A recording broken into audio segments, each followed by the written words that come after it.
Hey, everybody. It is a mid-morning chat with my buddy, Manny Palomarez, a.k.a. Manny Fresh, the man from the Nosebleeds podcast, a guy I respect, a guy whose friendship I respect and value as much. It is a Friday morning chat. It is a wild card Friday, so we are going to be banging around all sorts of topics. It's going to be fun. I've got some life lessons for you. Before we start, don't forget to get your Spicy Boy summer t-shirts and Spicy Girl summer t-shirts and tank tops available right now at teespring.com/Raheel Show. You can see it on the address scrolling on the bottom if you're watching live. If you're on the audio feed, don't forget you can get the link in the description of this episode. Get those t-shirts now. The first round of t-shirts have shipped, so people are going to start rocking them. I think I get mine tomorrow.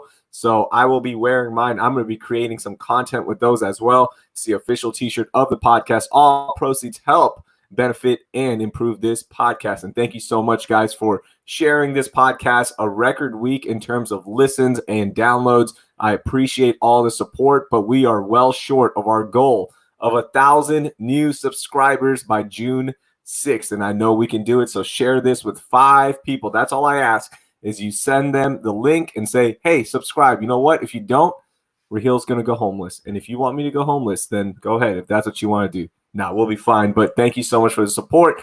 And now, the man, the legend, Manni freaking Fresh, the original Manni Fresh.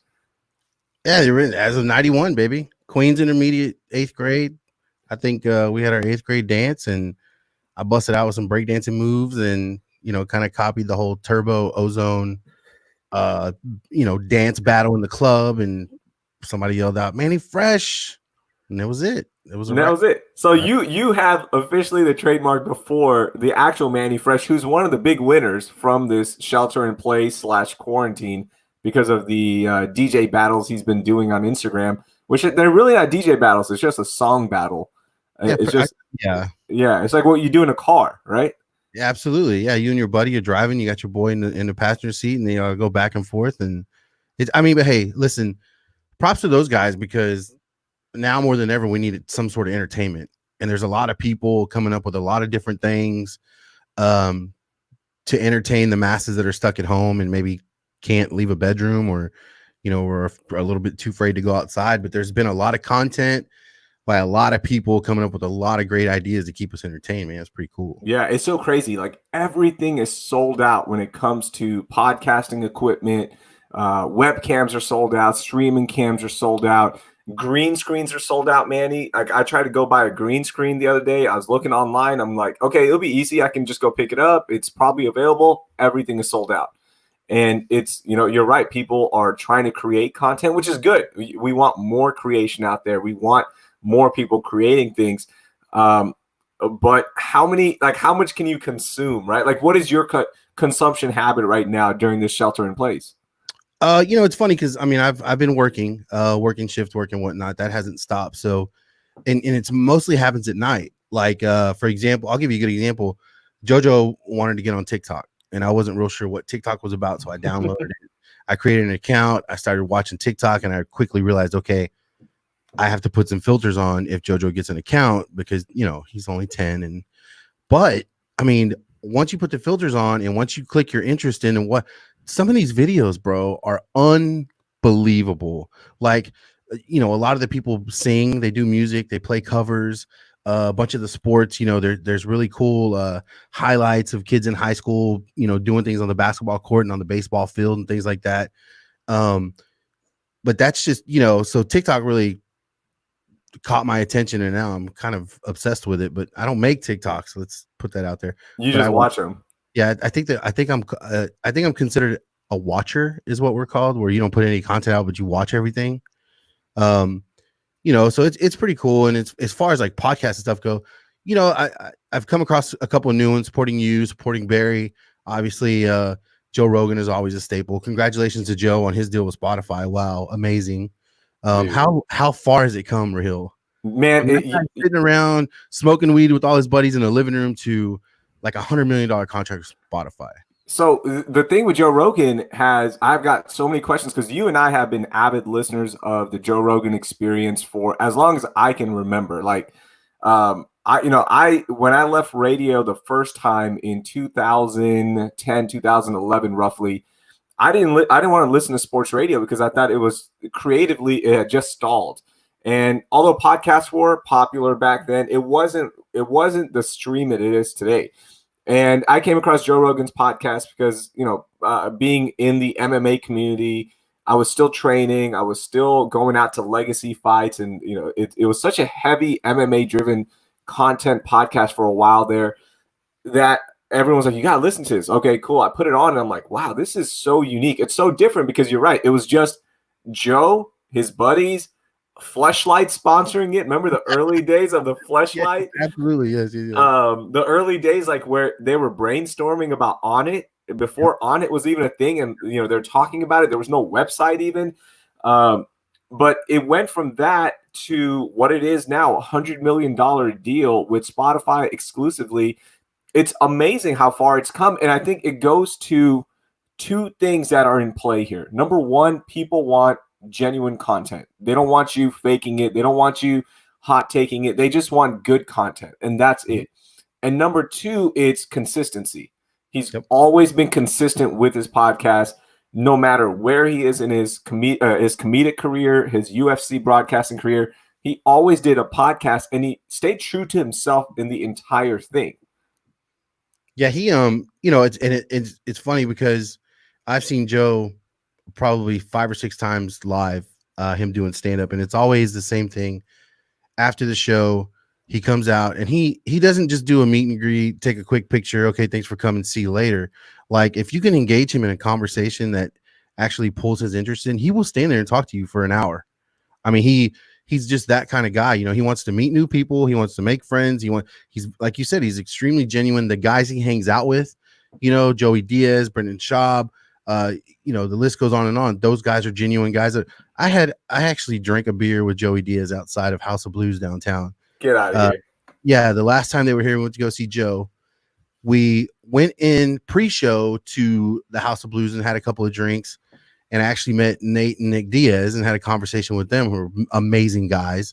After the show, just happened to be walking out, and there was Joey Diaz, smoking a cigarette on the sidewalk. I walked over, I introduced myself, I told him I did a podcast here in Houston, and we started talking. And then it was almost like Joey and I had known each other for years. I mean, that's just how organic and just, I mean, these guys, they're incredible people. First of all, they're wonderful people. And the fact that they are that way is what drives their podcasts and their shows and things like that. And, I'm happy for Joe. I knew he was capable of doing it because he puts in the work, and he's just such a smart guy. I mean, extremely intelligent. And yeah, I mean, I see the question, did Joe Rogan sell out? No, he didn't sell out. Yeah, there was some kickback about that on Twitter, of course. And look, Twitter's going to be negative about everything. Absolutely. And the early listeners who are like, what, we've been with you. And the whole point of this podcast was, it's available. You guys do what you want to do with it. It's, it's almost like the open internet, right? Like, here it is. Here's a podcast. You guys figure it out. We're going to put out content. But you could see it was trending this way when Spotify bought The Ringer, when Spotify is doing exclusive deals. Look, I mean, I don't know about your numbers, but my numbers, based on, the last 2 weeks where I've been really focusing and digging in on this, Apple Podcast is almost 90% of the traffic. Right. Yeah. And granted, my Spotify, I have issues being on Spotify right now because of the transfer, but I've gotten zero requests from people like, hey, can you put this up on Spotify? It's always been, hey, okay, cool. Apple's up. That's all that matters. Yeah. And I mean, Apple's a good, when we were in the podcast the first time around, that's what we went through. We went through iTunes and things like that. And it was amazing because, you can chart where your downloads are coming from, and we were getting downloads all over the globe. I mean, it was amazing. But yeah, that's how I started with Joe on Apple, on iTunes. I subscribed to his podcast in iTunes, and I mean, it's amazing how far it's come. And he is, I mean, let's face it, he's the trailblazer, right? He is the godfather of podcasts. Like, he took it to that level, and it's almost like, this is his shoe deal. You know what I'm saying? In terms of podcasts and how you broadcast it out to the world and things like that. This is basically Nike going to Michael Jordan and saying, hey, we want to give you your own shoe. This is the money we're going to give you. But in podcast terms, Spotify said, hey, man, we're willing to pay you because it is just such a fantastic thing. We want it for ourselves. So, and he's still going to make, so he's getting the $100 million deal to be exclusively on Spotify. He's still going to do ads on it. It's not like they're going to shut down ads. So at the end of the day, he's probably bringing in 40 million a year easily now, with 20 million on ads. That was the rumor. I knew it was a big deal, like 2015 roughly, when he started, he went from doing the podcast, and it was a popular podcast in 2011. yeah. But then around 2015, 2016, when it started, like every episode he would publish would finish #1 before it even like was listened to. That's when you knew there was something serious going on, and this was a legit deal. It wasn't just Joe Rogan smoking weed anymore. And you knew it was, like you said, you could see it working. You could see it, and I mean, kind of in a way, I was waiting and waiting and waiting. I said, one of these days he's going to get all of his comic buddies out of the way. He's going to get all the MMA guys out of the way, and he's going to start having people on that make a difference, that matter, that have influence. And I mean, his guest list is incredible. I mean, it is amazing, the people that he's had on, the topics that they've discussed. The Mike Tyson one, amazing. But the Teddy Atlas one, I can watch the Teddy Atlas one over and over. The way, especially that 13-minute segment of that show with Teddy Atlas and how he broke down Mike Tyson. I mean, it's some of the most incredible stuff I've ever seen in my life. And I mean, this guy, he's good for Joe, man. He tweaked it, and he got it right. And now it's just I mean, it still could take off. It could get even bigger than it is now. It's so awesome. Like, he did it his way, which again goes back to like the creator mentality of do you, man. Don't try to fit in. Don't try to do something that isn't you. He took his studio from his home to an office building to now his playground, where, he has his gym, he has his Muay Thai stuff, he has everything there, his archery set up, and he just made it his own, and he always stuck with it. And look, it's different when you have two other careers supporting you. There's not a fear of like, man, is it the time to do this or whatnot? But I'm so happy for him. And for you, the question, because you and I are avid listeners, what was the episode for you that you knew that this was about to become mainstream? There's only like 7,000 episodes. I mean, in all honesty, any of the early, like any of the 2015, 2016 Joey Diaz shows where he was on, and not just like the whole when Joey gets on and talks about how he used to hustle in New York and Brooklyn and all that, and in Jersey, but I'm talking about when they covered issues like the shootings, the mass shootings, the police brutality, the things that mattered in society. A lot of people don't know that about Joey Diaz. This dude is a smart cat. Like, he is the perfect Robin to Joe's Batman. When they did those, I mean, that's when I really started. When they started getting serious about what they were discussing, I was like, man, this is about to take off. Like, this is gonna get big. And sure enough, man, he got presidential nominees on there. Elon Musk, obviously. The first Alex Jones episode was it was nuts, and then the second one, I think you and I were texting for like 3 days, talking about the Alex Jones 3-hour. It was a comedy sketch. It was that funny. It was so ridiculous, man. I'm just so happy for him, and I can't wait, man. So like the idea that he sold out, just come on, stop. It's a false narrative. Yeah, are you gonna make the move to Spotify?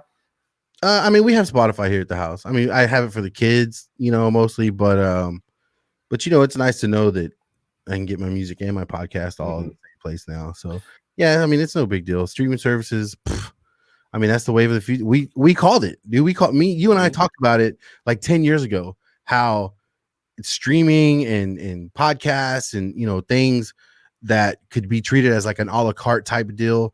We talked about it 10 years ago how it was going to blow up, and here we are. I mean, Disney Plus, Hulu, Spotify, all these services that are being offered that you can get individually, and that's where we're at now. Like, it's happening. Yeah, and that's one of the challenges. Look, being in radio for the last 4.5 years, the challenge was, all right, we know we can captivate you for a 10-minute segment because you're in your car, you might flip us on, and then you're going to switch us.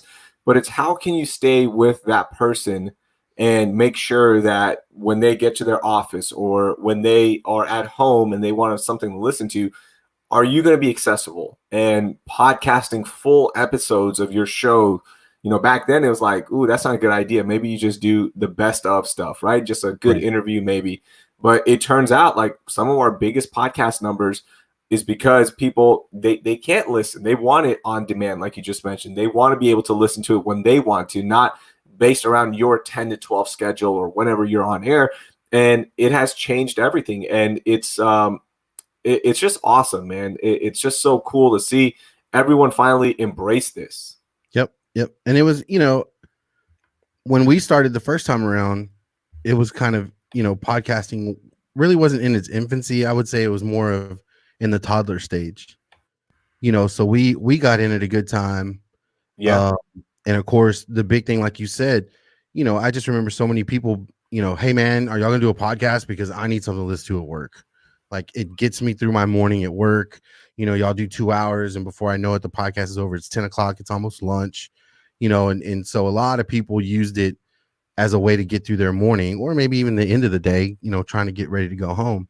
And that's what's so lovely about it, man. It's there. It's at your fingertips. It's on your phone. It's on your computer. It's anywhere and everywhere. I know a buddy who kayaks. He kayak fishes out in Galveston all the time by himself, and he runs podcasts while he's fishing. He's got his headphones in and he's listening to podcasts while he's sitting in his kayak, and he's always on my butt about doing podcasts because he wants to, I need something else to listen to, do another podcast. So yeah, man, it's cool. I'm glad to see podcasting is where it's at because it's in a good place right now. Manny, can you hear me crystal clear? People are saying Clear, bro. Crystal clear, right? Okay.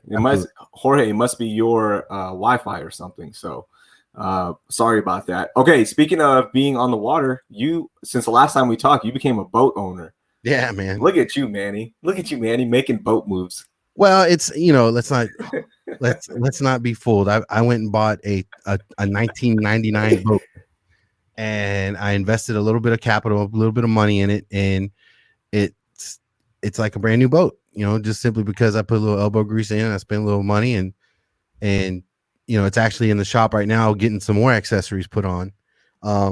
But yeah, I mean, the boat life is amazing. I mean, I knew the first time I took the kids down to Port Mansfield, Texas, I chartered a boat and we went fishing for an entire day and we caught a boatload of fish.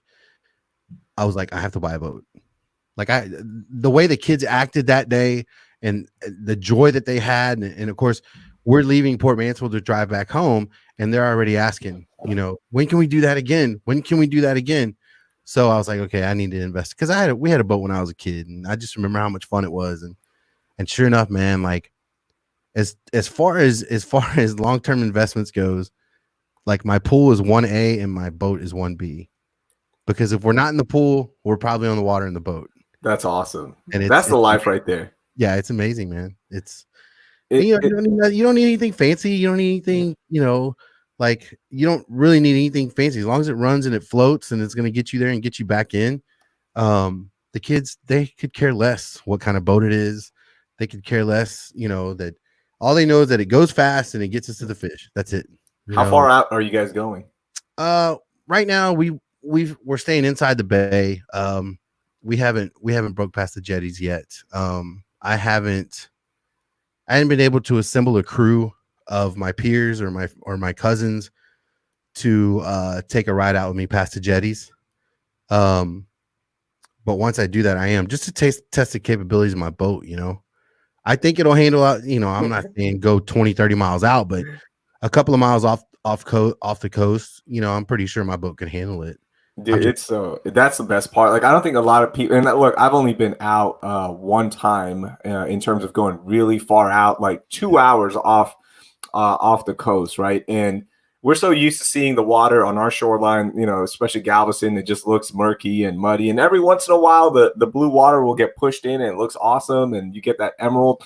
But once you get off about maybe 30 minutes, less than that. You're out It's there. not very far. Yeah, it looks like it's Mexico. It's beautiful. It's you can see down to the bottom at some points. You can see the fish right below you.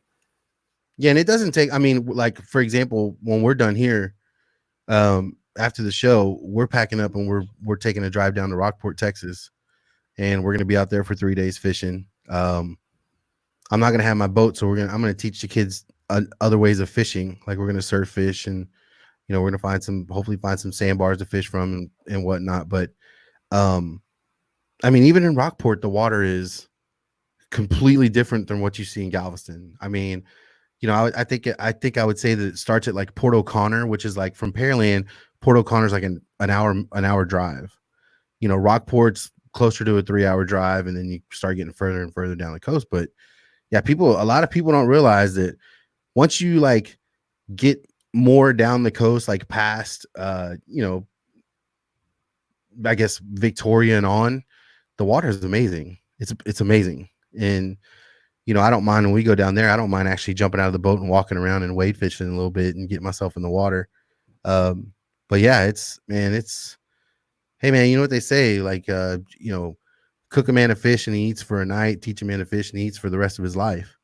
And this is something that, yes, I wanted a boat because I knew it was going to be fun. Yes, I know, the joy that it can bring, but also I wanted to invest something into the kids. I wanted them to learn something else besides baseball, basketball, volleyball. I want them to understand that they can go out and they can enjoy the things that nature provides for us. And, it's been, like I said, it's been one of the best investments I've ever made. We love it. That's beautiful, man. That's what it's about is, like you grew up with that. For me, I didn't grow up with that. We would go to Galveston, we'd go to the beach, and that was about it. I had to teach myself how to fish, and I'm still not good at it. I still don't like hooking up my own bait. I'll tell you right now, live bait, I'm not messing with it. When I go, look, man, that's how I am because I didn't grow up with it.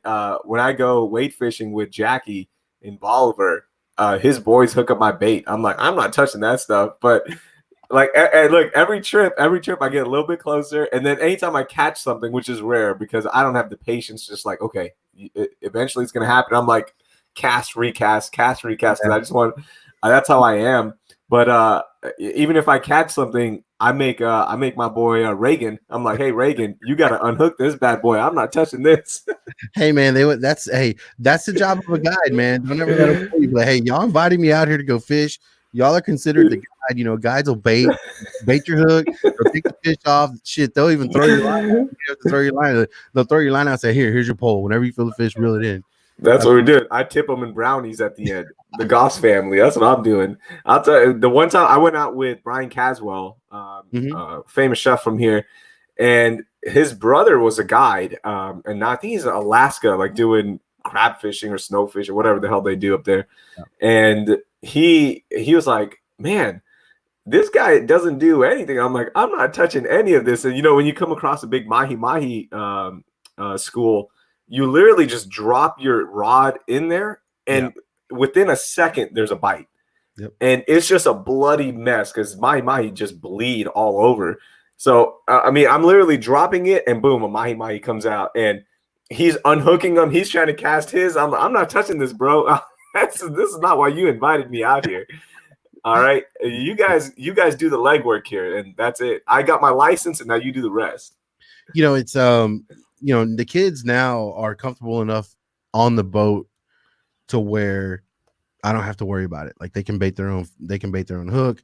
I'll help them net the fish, get it into the boat. And then if they need help getting it off the hook, I'll help them. But for the most part, even for the first couple of years, yeah, I was the guide. I was baiting the hooks. I was throwing the lines out. I was taking the fish off. We'd be on the water 4 hours and I threw 2 casts.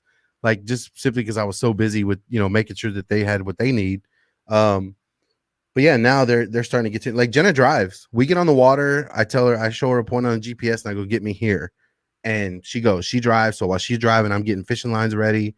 JoJo's the bait man. Anybody needs bait, JoJo's sticks his hand in the live well, gets a shrimp or whatever, hands it out. So we have a system that works. And it's so much fun, man. It really is just so much fun. And it's funny because I guess it never just really came up with conversation with some of the people in my family and some of the people that I hang out with. But ever since I've gotten the boat, and that's been a part of conversations at family get-togethers and whatnot, man, I've had, hey, we have a beach. Did you know we have a beach house over here? Oh, we have a beach house down here. Do you know that? You know this? Do you know that? And I'm like, holy, like I've made all these, all these people want me to take them out on my boat. Hey, you can stay here with us. You can stay over here. So it's like opened up this whole, because I live in Pearland. It's an hour drive to Galveston. So when we go fishing, we have to get up at 4:30 in the morning. We leave at 5 to get down there at 6 and to hope to be on the water by 6:30. So it's a process, but now the connections that, the people have opened up their beach houses to me and invited me down. Like for example, a couple weeks ago, we had a beach house in Jamaica Beach. I put my I put the boat in the water on Friday and it had a boat slip and I didn't take the boat out until we were coming home. So there was no messing with the boat, no putting it in, taking it out, putting it in, taking it. Let me tell you something, man. That was great. I mean, just having That's the boat in the awesome. water. I mean, it was amazing. I understand why people do it now. So So basically you've opened yourself up to a timeshare of sorts where yeah. you guys are all just sharing everything now, the boat, the houses, and you guys are all fishing. Man, that's a good life right there. See, now you're gonna make me buy a boat when I'm back employed. Let's let's work on baiting your own hook, and then Yeah. No, we'll slowly, I'm and gonna then bring I'm gonna then you'll bring be people. getting the fish off the hook, and then you can buy your own boat. You can't buy a boat and then not catch the bait. You can't do That's it. that's why you bring people. That's why I'm gonna bring the Goss family. That's why I'm gonna bring you on my boat, and you guys can do that for me. I mean, That's what it is. it's funny. I got in a conversation with some guys at work yesterday, and we planned a trip next Sunday, and it'll be the first time that I take anybody from work out. And they're like, you need to start doing this. This is a good way to fish without spending a dime. And I was like, what do you mean? They're like, well, we're gonna get the bait, and he's gonna get the gas, and he's gonna get the beer. I don't drink, but he's gonna get the drinks. And all you have to do is provide the boat. And I'm thinking about it, and I'm like, damn, you're right, man. That is a good way to always take my boat out and fish for free. That's Free it. on Become a you. guide. Why don't you become a guide? Man, I actually looked into it. It's $1,000 class. It's a 5-day class to get your license. But man, you have to know. I don't know the waters out around here well enough to do that yet. I mean, maybe in the next 5 or 6 years when I get more under my belt and I know my sweet spots and because I mean, guides, man, they're amazing. So, they'll get a report. Okay, there's fish over here. There may be fish over here. Boom, boom, boom. You go, you try, you may catch one or two. But then, okay, let's go to my honey hole. And then you get to their honey hole and it's like, you can't stop reeling in fish, and it's amazing. Like really, if a guide really wanted to, you could pay him, $200 a person or whatever. You have 5 people on the boat. So that's $1,000 to him. He can take you to his honey hole and everyone on the boat will limit out in like 45 minutes. And then you're driving back in. Like, thanks for your $200 for the hour on the boat. I mean, they're that good. Like, and I'm not there yet. Yeah, but for beginners, you could be. You could I be mean, I could be like if I took out a bunch of people that didn't know shit about fishing. Yeah. You took a bunch of Raheels out, you would immediately kill it. Like I always wanted to start a business where I'm just taking people to Galveston. Like there's so many people that are afraid to go to Galveston, afraid to go in the water. I was talking to my neighbor yesterday and he's off for the next week and a half. And I was like, you guys are going to go to the beach, right? And he's like, absolutely not. Like, my wife doesn't want to go there. I don't want, I don't feel comfortable on the beach. And I'm like, what are you talking about? And he's like, you do? And I'm like, absolutely. Like, that is when you feel the most connected, for me at least, to nature is when I'm at the beach. When you're in the water, for me, I love skimboarding. I love trying to figure out reading the waves, how to get the perfect skim and, surfing if you can. It's just the best trying to learn about the way nature operates, what it's going to give you, how you're going to make the most of it. And I'm explaining all of this to him and he's going, oh man, I've never thought about it that way. And it's as simple as you just need to go out there with somebody that has the same passion about something that you don't. And then all of a sudden you catch that bug and now you feel a little bit more comfortable to go out there and do it on your own the next time. And it's amazing how many people are just afraid to do it. It's just a matter of getting off your ass and going and doing it. That's it. Mm-hmm. You know, you try it once, and if you don't like it, okay, you don't like it. After that, you find something else to do. But chances are, if you've been contemplating it, if you've been wondering about it, if you've been curious about it, and you finally go and you put the effort into experiencing it the way that, and I mean, we all know the saying, you're gonna get out of it what you put into it, right? So if you go into it with a terrible attitude, it's probably gonna be terrible for you. But if you approach it with a hey, open mind, let's see what happens, let's make this fun, like 95% of the time, people are gonna love it, no matter what it is. Like, you know, they just Yeah. gotta go do it. They just gotta, be brave, be bold. Yep. Just just go take a chance and go experience something new, man. That's all it is. So you're going to be out for the next 3 days. You're going to be in Rockport. You're treating it like a normal Memorial Day weekend, huh? You know, it's so funny, man. Working shift work, I don't know. I had no idea it was Memorial Day. Like, Really? really, the only holidays I like am aware that are coming up are like the 4th of July, because it's the 4th of July, it's a date. Thanksgiving and Christmas. Other than that, Memorial Day, Labor Day, Veterans Day, Father's Day, Mother's Day, I have to be reminded that they're coming up, and most of the time it works out to where somebody just mentions it, like, yo, what are y'all doing for Mother's Day? Like, what? When's Mother's Day? Next Sunday. Holy shit. Okay. Okay. And then, put it in my phone, Mother's Day is coming up. Be sure you tell mom happy Mother's Day. But yeah, so I had no idea it was Memorial Day. And when my mom mentioned it to me the other night, they came over to have dinner. I was like, man, I didn't realize I've never been to Rockport on Memorial Day. I'd imagine it's just like everywhere else where everyone goes out to the beach and everybody, you know, celebrates in some form or fashion. So I'd imagine there's going to be a bunch of people there. So hopefully, we can scout around and find some spots to fish where it's not so packed. Yeah. I was reading, just like water safety about, because everything going on, people are getting restless. People want to get out. And frankly, look, if you're going to live that and that's fine, that's on you in terms of we're going to continue living, take our best chances, and then also implement a good safety measure. Like you said, stay away from people. Don't touch public equipment, all that stuff. You go for it. And again, there's just not enough research to say, are you more likely to catch it if you are wade fishing in Rockport as opposed to just staying at home, right? There's no research on saltwater. There's no research on open bodies of water. There is research on pool because the pools have chemicals in it, and you're not going to catch it from the water more than likely, but you might if you sit on a chair because somebody forgot to wipe down or you didn't wipe down before sitting. There's just not enough research out there, for the beach stuff. So when beaches started opening back up and we start seeing all the crazy stuff happening in Bolivar, the thing that you just don't know, obviously, when you're in the water, we don't know. Is it traveling in salt water? We're not sure. There have been some theories thrown out or hypotheses thrown out that because you're outside, because the wind is moving the virus, it's moving the molecules, it's harder to catch when you're out there. We don't know what it's like in salt water. Is it floating? Or are you going to catch it? The big concern is when you're out in these public places that you are interacting with other people on shore. And if you're not doing that, the chances of you getting it, I think it's low. Like when you're on Bolivar, even before all this, you would meet up. For us, we'd go meet up with Jackie and his family. They have a tent set up. And we're interacting with them. And if somebody drives by and we're not touching them, anyways, I'm not saying hi to your stinky ass. All right, let's just be honest. But that was about it. Like you don't interact with random people on the beach. It's funny because let's just say they did do the research, Raheel, and if I'm off base, let me know. If you disagree, let me know.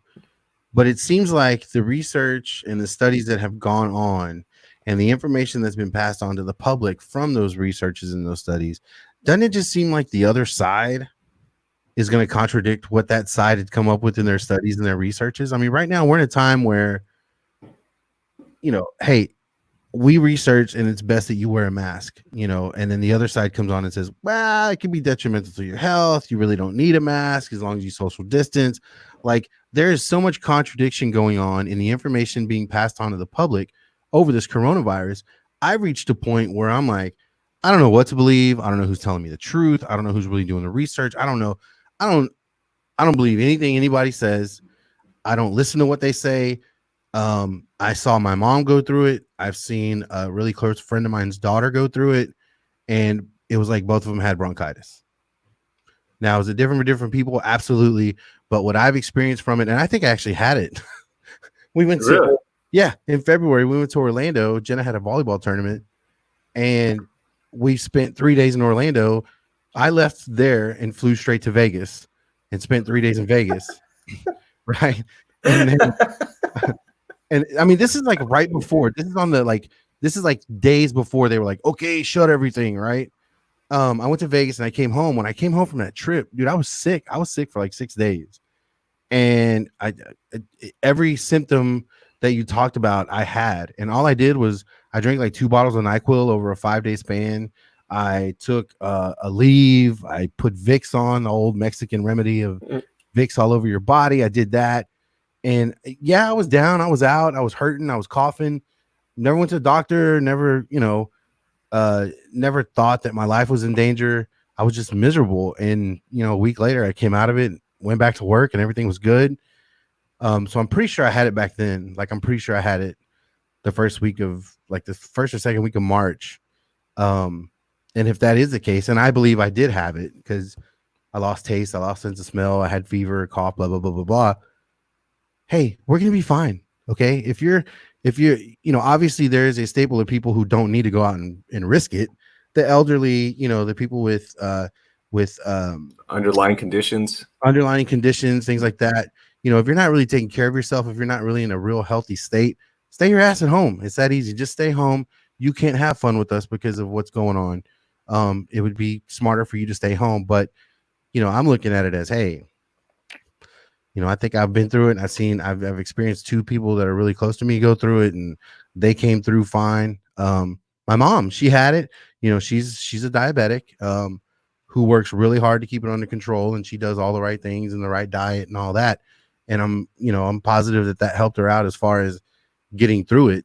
But I just think I don't know what to believe, man. I mean, like I said, there's just so much information I don't even know what's misinformation. I don't know what's right and I don't know what's wrong concerning this whole thing. Yeah, I think it's just people have to start. You can't just read the headlines, right? And that's always been the case ever since clickbaiting started, and our attention spans have gotten shorter, and we use things that are made to digest information in a quick manner. Twitter is not a place where you research. Twitter is where you get your headlines, you get what's trending, and you leave. Facebook is a place where you see the headline, you see the comments, and you more than likely leave. You have to go and search out the information. If you have a question, you got to go do it yourself and figure out where, what is actually in the study. What are some of the quotes from the study? I'm not saying go dig deep into the study and try to find which paper it was in or which journal it was in. No one does that. That's impossible. Like, I don't do that. And it's hard, right? To like go do that, to read it. It's not written in a manner that's made to consume for your average reader. But I do encourage people, just go read, go see, what's out there. And then you pick what you think is correct and what is not. But don't pick opinions, because what we do is we believe the meteorologists that, hey, look, there's a chance there's a storm coming. We believe the science of, look, it's going to be 94 degrees today. Is it going to be 92? Probably. Is it going to be 96? It could probably miss. But it's going to be about right there. We take all that science, we take all that research and apply it. But then when it comes to something like this, we go, you know what? I don't know if I believe in this mask thing. But it's like, okay, you just use your logic here. Are you less likely to catch it if everyone has a mask on? Probably. Like, yeah. That makes sense, right? Like, you don't even need science. And you're not touching extra stuff. You're not picking up random stuff that isn't cleaned. Yeah, that's always been the case. If you go, just to common hygiene. Why do we always wash our hands? Why do we always use the antibacterial stuff? It's because we don't want to catch the flu. We don't want to get sick. These things make sense. We can't pick and choose science. That's my big thing. Right. We can't pick and choose what we want from science. Just because it highlights one thing that you might not believe, whether it be politically, because of your thoughts, because of your beliefs. We can't do that. That's not a fair thing to do. You can look at the science, you can say, oh, okay, they might be wrong here. But you can't go, oh, this is, a BS study, or this is something that it doesn't make sense because it was funded by here. Science at the end of the day is science. To me, it's like, man, you pick and choose what you want, but you can't discredit it. Yeah, and it's like I said, information's coming from both sides, Yeah. and a lot of times it's contradicting itself. You want to believe one side, you want to believe the other side. You want to believe that the information being shared with us is in the best interest of us. And right now, unfortunately, man, that is not the case. I mean, it's silliness going on in our nation's capital right now. Like, the pettiness level is that of a ninth grade cheerleading squad, where the girls are just fed up with each other. They're at each other's throats. It's first of all, they need to grow up. Okay, they need to grow up in Washington. And I'm not, me, I'm not a Democrat. I'm not a Republican. I don't identify as any of that. I don't involve myself in politics, but with the current events that are going on, you kind of have to pay attention to what's going on, right? And in doing that, I'm just sitting back going, what is going on here? Like, why can we not put our differences aside and come to a common ground when it comes to this thing? Like, why is that so difficult?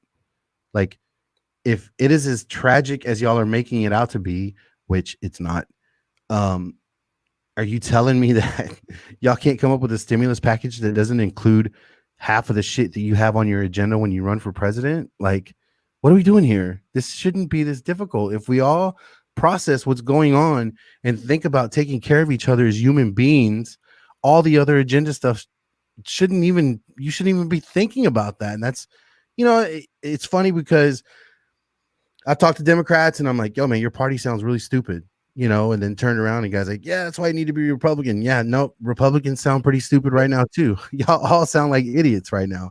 And, it's just getting worse and worse and worse and worse and worse. And, you can blame Trump, you can blame Pelosi, you can blame whoever you want. The fact of the matter is there needs to be a whole lot of growing up by those individuals in their mid 50s and 60s up in Washington. And that's pretty sad, man. It's sad to say. It's turned into, and look, this was going to happen. Eventually, this was going to happen where when the entire culture moves online, entire culture moves into a direction that you get this instant gratification from social media where you're getting the likes, you're getting the retweets, you're getting the comments, you're trending or whatever it may be. You love that attention on social media. And it seems like we are now doing things to get that same instant reaction that, as Lance put it best, we're trying to dunk on each other on Twitter. That same mentality is now being moved to the actual human life. Like, we're all trying to dunk on each other, and we're all trying to do things that are going to go viral or things that are going to give us a reaction on social media. And just the common sense is now lost in all of this. And it's now turned into, hey, guess what? You're banned from our state. Well, you know what? I didn't want to wear a mask. You know why? Because my base is like, yeah, don't wear a mask. And it's so dumb. Yeah. Like, we just all need to grow up, honestly, and not do things for the likes.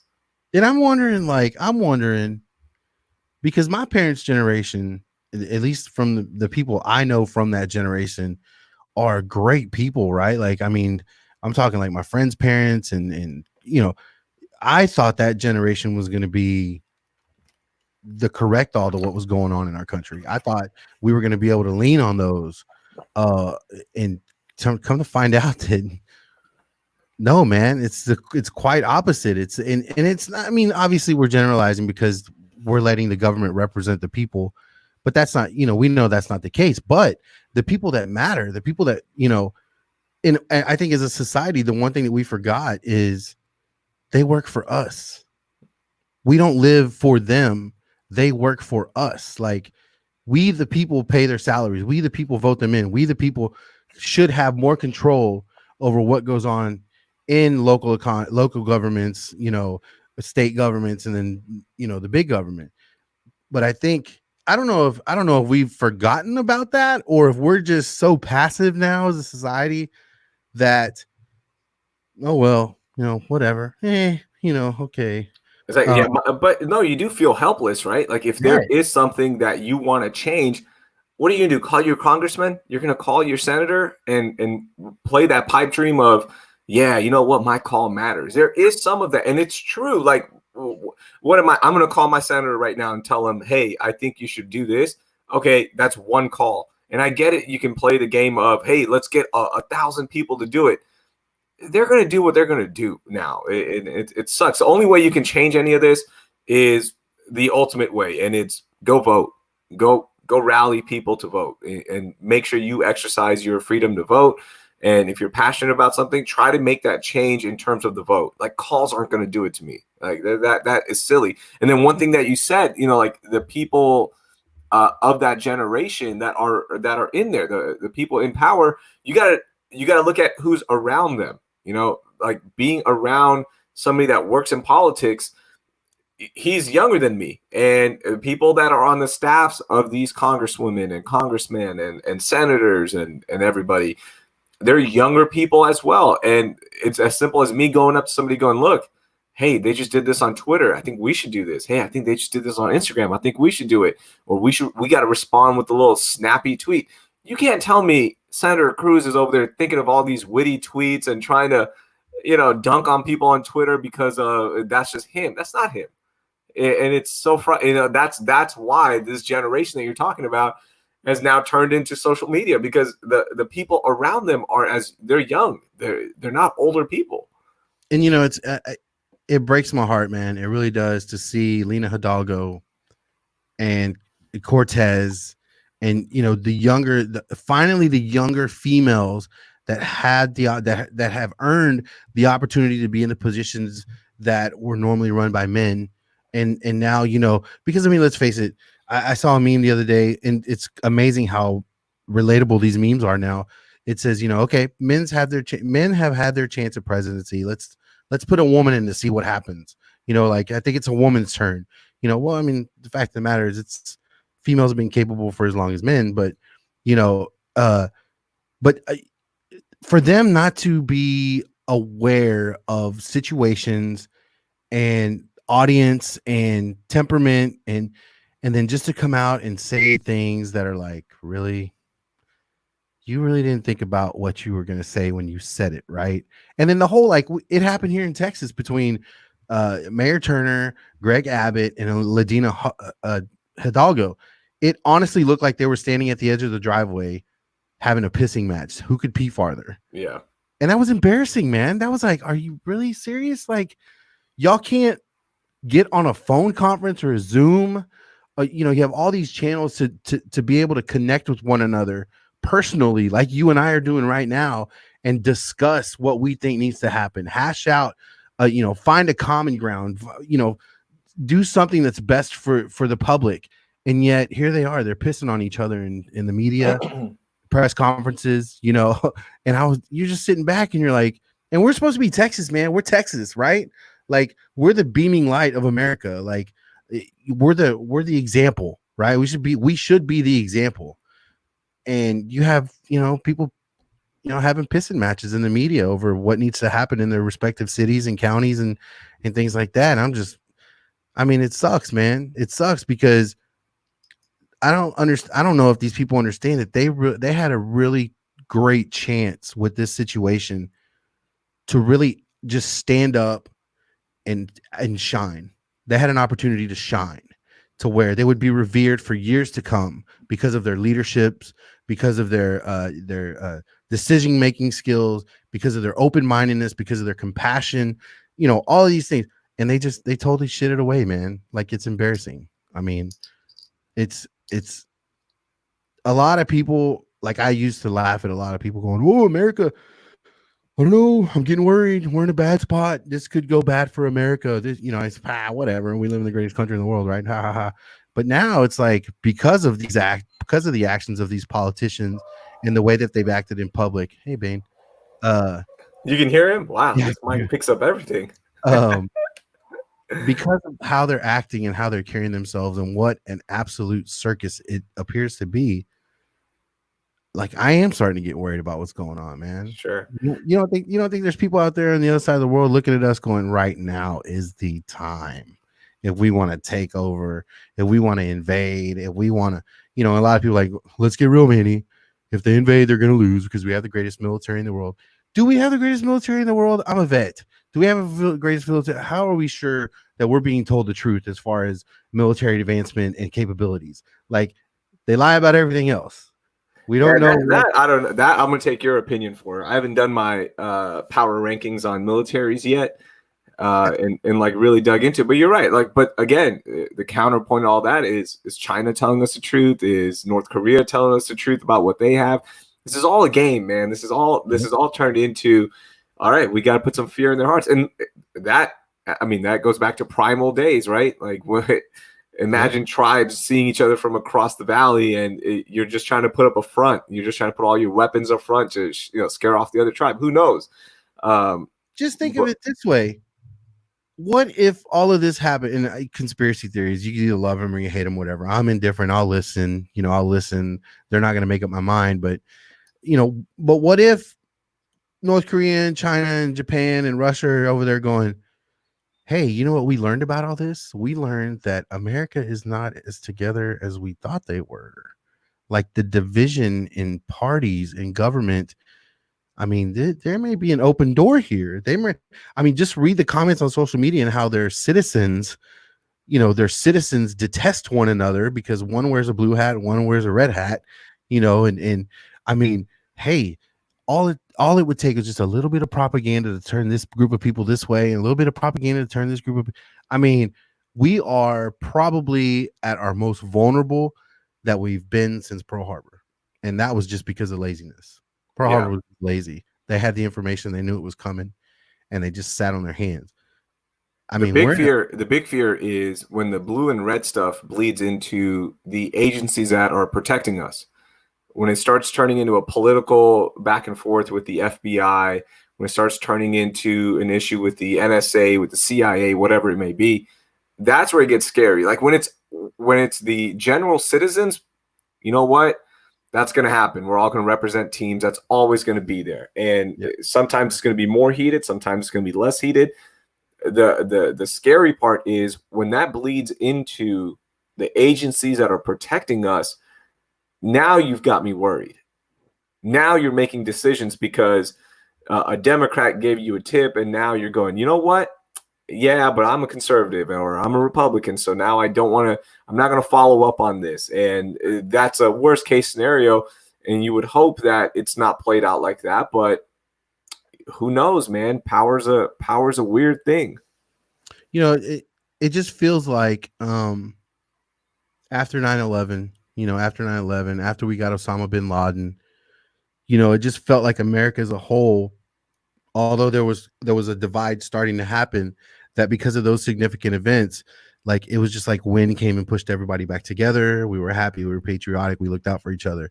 But now it's gotten to the point where there's only like one or two strands keeping our country together, and there's so much stress on those strands because of the agendas, because of the beliefs, look, it's hard for me to believe that just 10 years ago, a Republican and a Democrat could go to a barbecue together. They could talk sports. They could play board games. They could play cornhole. They could go fishing together. Their sons and daughters could go to school together. And the one thing they never discussed was politics because they understood, you believe this, I believe that. We're going to leave that out of this. We're going to enjoy each other's company and we're going to live life, right? Where it's totally flipped, dude. Now it's like people want to know what your political affiliation is before they'll even introduce themselves to you. And that's wrong. It's like, imagine oil and water. When oil and water separate, oil goes to the top, water's on the bottom, right? Imagine that flipping. Now your oil's on the bottom, your water's on the top, and you're looking at it and you're like, how did we get here? How often are you like in your day to day? And I bring this up all the time is how often are you running into people where that really is an issue for you? Like when you meet somebody or you can't be friends with somebody because of their political beliefs. So I obviously my presence on Twitter, I've started to see it over the past couple of years where people used to intermingle together. They used to talk with one another. They used to interact with one another on Twitter on a normal basis because they had similar interests, to where now they've kind of discovered what side of the party what party they're on. And you see it, like the only time they interact is to snipe at one another. It's to take a shot at one another. Is it, there's no more Texans talk. There's no more Rockets talk. Yeah. There's no more talk about Astros. It's all about, and I mean, I'm going to be honest with you. There's about 10 of my Twitter followers that I've followed them and they followed me for like the past 10 years that I'm extremely worried about because of their obsession with politics and what's going on in Washington. I'm like, y'all need to get out. And I'm not going to call anybody out, but they need to get out and they need to get a breath of fresh air. Yeah, see, that's Twitter though, Manny. That's Twitter, man. That's all on Twitter. Like in an example for me, I go out and see Chance McClain at his compound, right? And Chance has now turned into, he's a conservative. It seems like I don't talk to him about his politics, but based on what he says on Twitter and all that, he runs with a certain crew. But when I go out there and meet his friends and people I don't know, it's always like, cool, man. What's up? Hey, how you doing? We actually talked about the COVID-19 stuff and wearing the mask. And I laid out my arguments and I said, look here, man, this is why I'm wearing it when I go to stores. And they go, hey, I don't believe in this. All right, cool, man. I'm going to judge you. I'm not going to lie. I'm judging your ass, but I'm not going to end the conversation because in real life, like, could you imagine you're talking to somebody, they say that and you go, I'm blocking you. It's like, well, we're still here at this mutual gathering together for another 30 minutes or so. I'm blocking you. Like, it doesn't make sense. You normally find a way to pacify stuff and you go, okay, cool, man. That's your belief. I'm judging you internally. I'm probably not going to say anything to your face. And then you move on. But Twitter is different, man. Twitter's everyone, again, is just trying to dunk on each other. And everyone's at work. We have guys on different sides of the fence at work. And I mean, granted, we're professional enough to work with one another. We have a good time. We enjoy each other's company. We watch out for each other safety wise. But when the conversation turns to politics, that's when Manny decides to get up and go outside and do an extra round around the plant, because I'm not going to sit there and listen to it. Yeah. I'm saying I'm not. They're just so convinced that they are correct, that there is no room for, there's no room for considering what the other person is saying. There's no room to consider, maybe, and I've even heard guys go, look, I like that idea, but what if we did this with that idea? We ran with that idea, but we made just a couple little changes to it. And, the other guy's like, no, now you're changing the whole thing. It's like, no, bro, that's not what he said. I mean, I think politics, I don't know if it's ever been where it's at as far as a focal point in society. I mean, I know it's always been there, and maybe it's the presence of social media that's making everything irrelevant, make everything, everybody gets to put it out there now.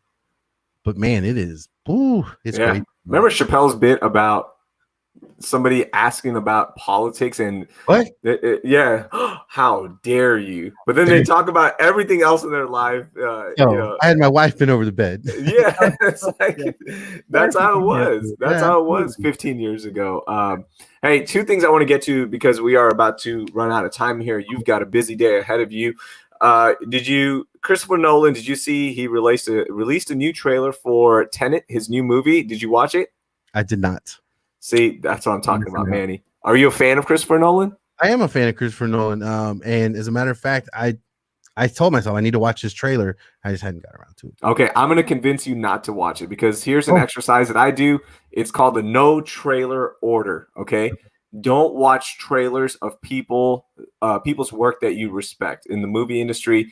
If you know something good's coming out, do not watch a trailer. Go in there completely blind. It is the best way to watch a movie, especially with people that you respect. Okay, now if it's a movie that you don't know anything about or a director you don't know anything about, fine, watch it.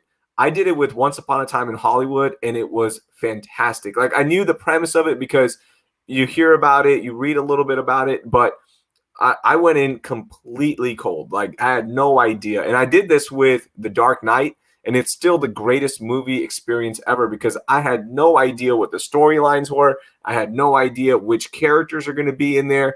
I just knew it was a part 2 of the Batman movie, and that was it. Like, I legit didn't know the Joker. No, I did know about the Joker being in there because Heath Ledger, but I didn't know anything about Two-Face. I had no idea what was going to happen. And That is the best way to experience a movie. And I've done it with every Christopher Nolan movie now.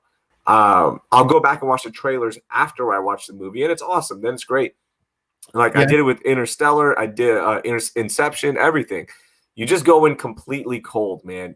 Go in without knowing anything. And it is the best way to watch a movie of somebody you respect. I unintentionally did that with Django and the Hateful Eight. I'm a Tarantino amazing, right? And it was, I just know, okay, Django's coming out this day. We're going to watch it. I didn't watch any trailer. You're right. It changed the experience because, when you watch a trailer, there's kind of an expectation level set. So yeah, man, I'm down. Hey, I'm down. I'll do it. No more trailers for me. Is there a creator or an artist out there that you would do this with, like in music or acting or anything like that? The blind support? Man, that's a good question. Like I'll while you think, like for me, Bryan Cranston, anything he does, I don't need to watch a trailer. I'm gonna watch it. I just want to see what his performance is like. The Black Keys, if they put out an album, I'm not listening to singles. I'm not trying to, figure out like what their tone is going to be. With music, it's different because, you do get new singles and you want to listen to them. And it's almost like a trailer. But for me in music, it's like I don't read any interviews. I don't read what this album is going to be about, the tone that they were going for, the style. You just listen to it and then you make those decisions yourself.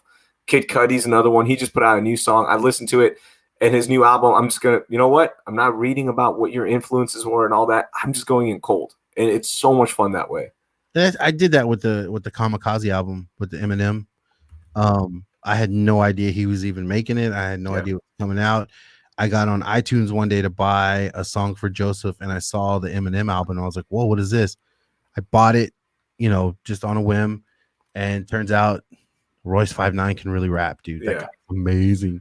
What are you doing buying albums? Get a streaming service, man. I know. I do. I have Apple or whatever. And then we have Spotify, like I said earlier. But yeah, it's I jumped on that album without ever even knowing it was out. So nice. You run across little gems like that, man. That's like, that's something that's like an unexpected life surprise when that happens. Yeah, it's such a good feeling. One more thing before we get out of here. Zack Snyder, the Zack Snyder cut is coming out for Justice League. Talked about it a little bit with David Nuno yesterday, but I forgot to make this point with them.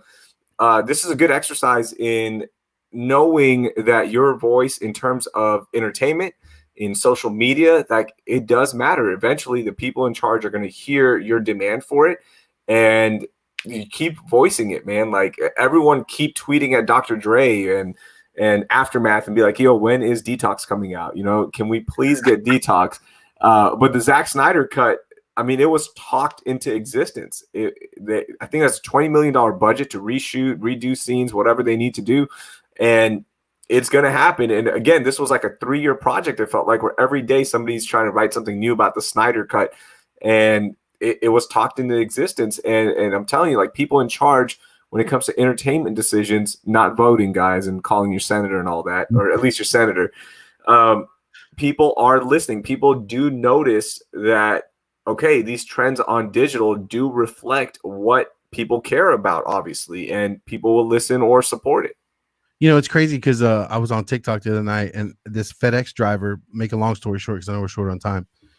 This kid comes running and says, "Can you deliver this to Tony Hawk?" It was like a 7-year-old kid who had an old Tony Hawk skateboard, and the guy got on TikTok and said, "Yo, I don't know where Tony Hawk lives. I don't know how to get a hold of him.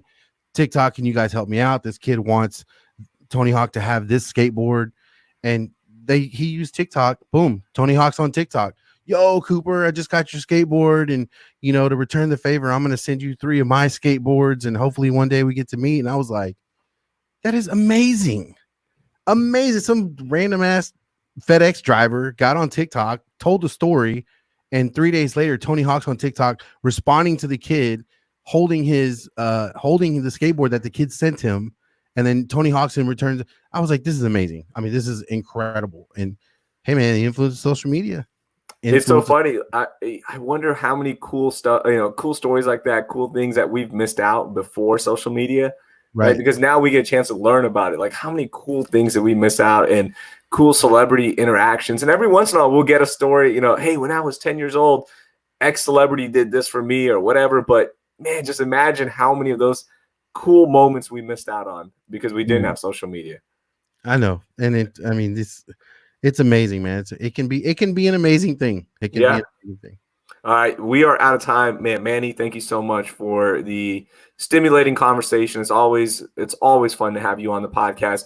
People can check out your podcast as well. You're on Twitter at MannyFresh25. It's also in the description of this episode if you're listening on audio. Look at this. We got the co-host, for those of you that are watching live from the Nosebleeds podcast, is the man JoJo. What's up, JoJo? What's up? How you doing? I'm doing good. Are you exhausted from co-hosting yesterday with your dad? Not really. No? No, I gotta get used to the lights though. It's kind of just always in your face, but I gotta get used to it. The bright lights, man. Hey, there's a rumor out there that you are the ultimate bait man, and that when I come fishing with you, you're gonna bait all of my hooks. Yes, I actually got stung last time we went of getting bait. There he is, powerful JoJo. I call him the masturbator. Yep, got him. He's gonna get. I hope he gets that joke. He doesn't. Okay, good. Maybe 5 years from now, JoJo. Keep up the hard work, buddy. All right, I will. All right. Hey, you guys have a good weekend, man. Thank you so much for listening to the Raheel Show podcast. Again, you can follow Manny on Twitter from the Nosebleeds podcast. He goes live every once in a while. Just go, hey, I'm going live. We're going to do a show. Let's get this bad boy going. Manny, thank you so much, man. Love talking to you, brother. Always a pleasure, man. Let's get you on that boat. All right. We will talk to you guys next time. Don't forget to subscribe to the podcast if you're new to it, rate, review, and then share it with your friends. The push for 1,000. We are on our way. All right, guys. Next episode is going to be a bonus pod at some point this weekend with David Nuno, and then I'll release the schedule on all of my social media: Facebook.com/Raheel Doing Things, Instagram Raheel Doing Things, Twitter _Raheel. The schedule for next week, got a national guest booked for Wednesday. Can't wait to announce it. I will talk to you guys then. All right. Adios.